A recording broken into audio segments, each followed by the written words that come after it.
Hey Stan, I'm curious. Y'all are about to face the number one team again. Does having the experience of facing a number one team like Auburn maybe help y'all in this, knowing that y'all played in a big game like this before?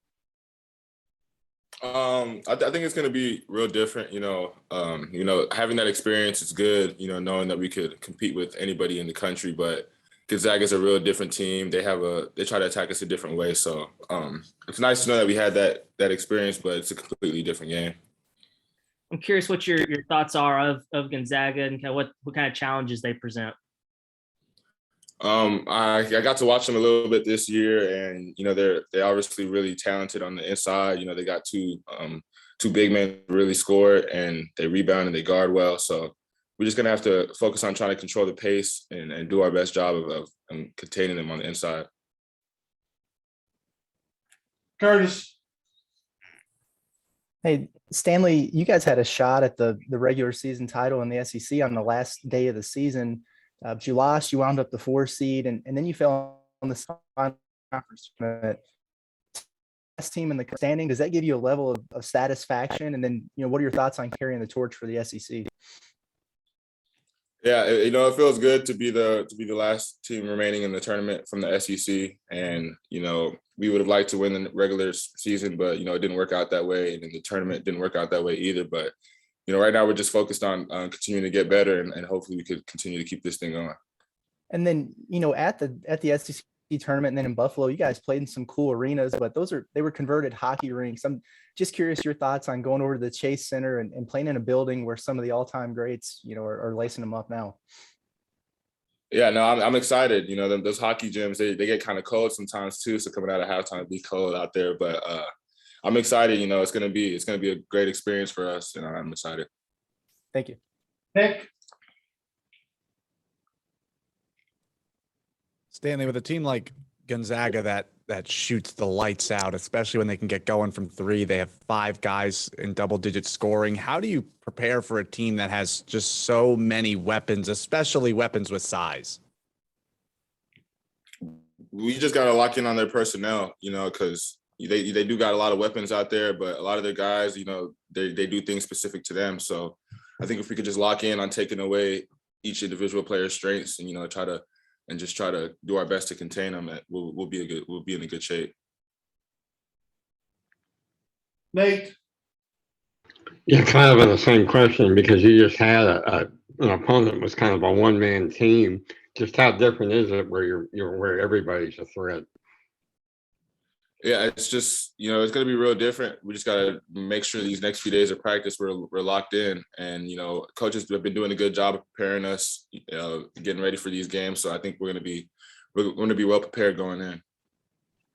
How different to have a whole week to prepare as opposed to the other day where you just had basically a day. Oh, it's great for us. We got to be able to come back, sleep in our own beds and things like that. So I think that, having these extra days to prepare is going to be helpful for us. Thank you. Bob. Hey, Stanley, kind of on that same point, Eric's got a really good record. Mike probably knows what it is when he's got 4 or more days to prepare. How good what do you guys do when you have a good lengthy prep, and how detailed is it? How good do you feel going into a game when you've had, extra time with the coaching staff to get ready for a game? It's real detailed. We do a great job. Coaches do a great job of, down to every last detail, down to from the tip to the end of the game on what our opponent wants to do. So I think going into the game, we all feel prepared. It's just about, playing hard and executing the game plan. And when you got to play a team as good as Gonzaga, the fact that Coach Musselman does so well with extra time, is that a confidence booster? How do you feel about that? Yeah, it's definitely a good confidence booster for us, knowing that he's been here in this situation too before. So we just, we trust him, and he trusts us to just go out there and play as hard as we can for 40 minutes.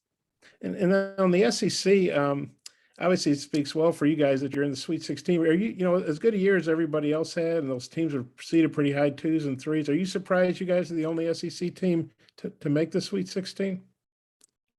I wouldn't say I'm surprised. Anybody could be anybody on any given night, especially in March. So I think it just it's March Madness, so it's just what it is. And Eric, things didn't go real well for him with the Warriors. I mean, he actually was runner-up NBA Coach of the Year one year, and they changed GMs. The NBA is kind of crazy. I mean, I don't think Eric did bad at all, but he got fired anyway. But how glad are you to be with a team that's taken him back to San Francisco? I think a place that means a lot to him. He's kind of making a triumphant return as a college coach after his pro coaching there didn't go as well as he obviously would have liked. Yeah, no, it feels good. We know that, it's his area. That's where he's from. He actually, when we were leaving Buffalo, he asked us if we wanted to go straight to San Francisco from there. And, we kind of wanted to come back and, and get settled in a little bit. But we know he's going to be excited to, be playing back at his hometown area. Yeah, I got a couple more if time allows. I'll turn it back to Mike. Thanks, Stan. Christina. And I have a kind of very specific question for you. But I just talked to your high school coach actually, and he told me about, some of the injury issues that you dealt with. And I just wondered if you could think back to kind of that junior year and what do you remember about that recovery process from those back-to-back injuries? Yeah, my junior year, I remember I started the season off pretty well. I was averaging about 25 points a game. We had a really good team. And then I remember my fourth game of that season, I had got a wrist injury. I was out for 6 weeks, came back. I hurt my leg on my first day of practice. I broke my leg. So yeah, that was a tough season for me. And, it was really just that recovery process. My high school coach, Coach Smith, that you're talking about, he really helped me. He was staying after practice and, helping me do my lifts and rehab. So I think that was a big, the rehab process was a big reason why I was able to, come back stronger than I actually was before. And, that was just a great experience for me. Yeah, and then what do you remember about that senior year when you were able to come back? And, obviously recruiting stuff had kind of over the summer had kind of already happened, but what do you remember about being able to come back from those? Yeah, I remember just, I never really lost too much confidence in myself. I still felt like I was able to play. It was really just about getting my legs back under me. That was the main thing for me. But once I got my legs back under me, I felt stronger than ever, and I was able to just keep improving from then. And I think that kind of hindered my recruitment and my improvement process, but I think it just helped out in the end. Dudley, got a question? Hey man, obviously it appears that being a role model is really important to you in dealing with kids and stuff. Talk about that a little bit and how you've been able to do that this year. Yeah, I've been able to, every chance I get, to interact with them, I just try to tell them anything I can positive. I feel like a lot of kids look up to the team around here, especially with there not being, like a professional team. I think we're the closest thing they got to that. So I think it's big for us to just continue to do what we can to inspire them and give them, positive insight. Bob, final question.